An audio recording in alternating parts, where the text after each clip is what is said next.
And I want to lift up a few things in reference to policy, not personality, policy, not personality. Let me say it again, for policy.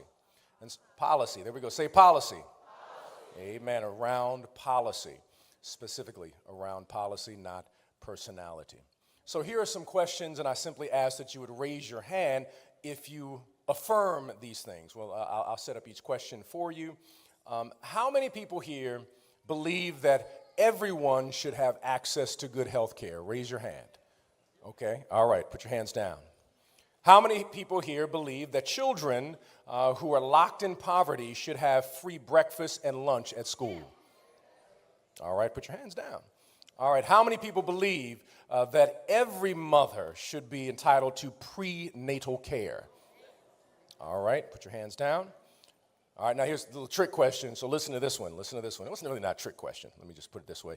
How many people here believe that prisons should be privatized for profit? Oh, I'm glad y'all go to Trinity. Amen. Amen. All right. How many people believe that books in libraries should be banned? All right. How many people believe that everyone who is a citizen should have the right to vote? Amen. I hope y'all will raise your hand on that one. How many people here believe that Social Security should be protected? Okay. How many people believe that we should invest in mental health facilities? All right. How many people believe in a living wage? All right. How many people here are registered to vote? All right. And here's the last one. How many people believe that black farmers should be compensated for land that was stolen from them in Mississippi, Alabama, Georgia, South Carolina, Arkansas, Oklahoma, Louisiana, and Texas? Amen. Now, I just mentioned some policy pieces. Please go and find out. I'm not telling you who to vote for, but please go and find out where people land on these particular policies. Be able to share. These are important issues within our community. Just some of these things, not all, but some of these things that I mentioned. There's a lot more, but to know these basic things when you are in conversation with other people. And finally, I wanted to share with you that please check your email, your e-news.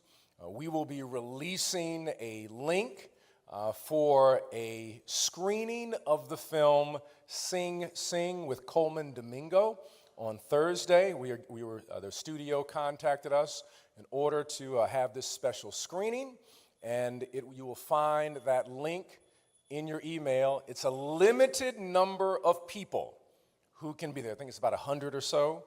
You can only get 2 tickets. Don't be trying to get tickets for everybody on your block. Don't be doing that.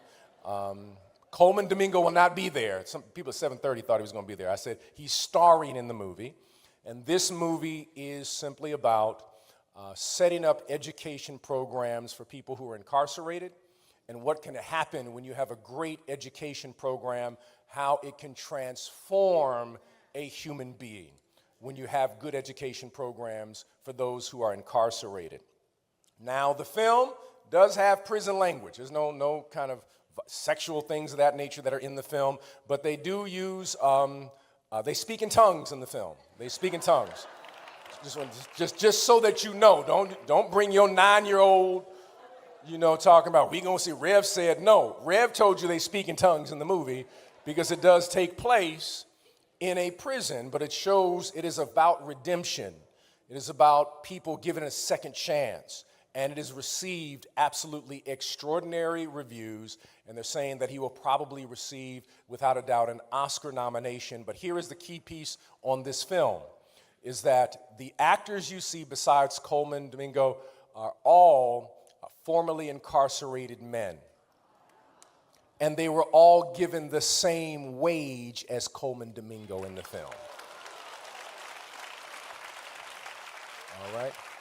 Well, that's all the information that I have for you. Those are my 5 minutes. May God bless you and may God keep you. Amen.